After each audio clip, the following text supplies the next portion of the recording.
Tanzania, an East African coastal country forming part of the African Great Lakes region, with some 15% of the Muslim population comprising of Ahmadis. The country has a long-standing history with the Jamaat. As a reflection of this integrated history, the Honorable Kitila Mkumbo, the Minister of State for Tanzania, visited the Baitul Mosque as part of a special delegation visit to the UK on behalf of the Office of the President of Tanzania.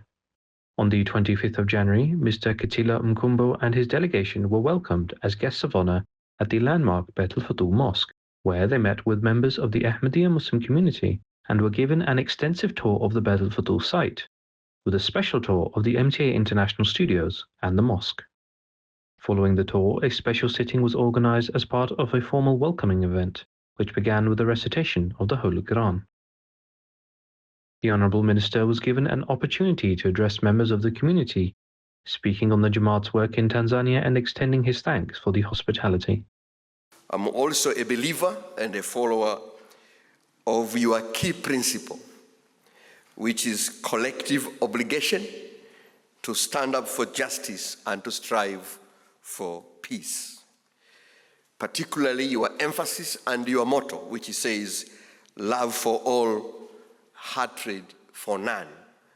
That one finds a very important place in Tanzania.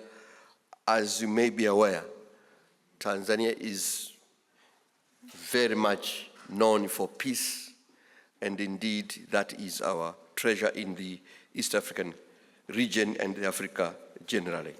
The respected Amir Jamaat UK, Rafiq Ahmed Hayat Sahib, also shared a few words on the occasion, reflecting on the history of the Jamaat in Tanzania, before bringing the visit to an end with a silent prayer.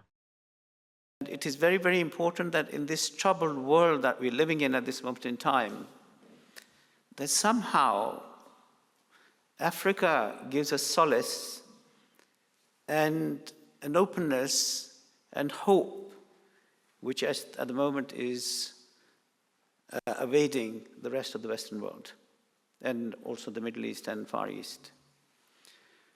So His Holiness, our current Khalifa, Hazrat Mirza Masroor Ahmad, he was asked a question recently that due to the current situation that we are seeing in the West, where there's conflict everywhere and there's uncertainty, where should we see hope for the future?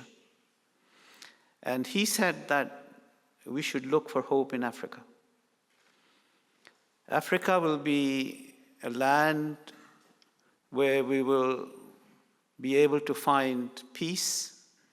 Africa will be a land of opportunities.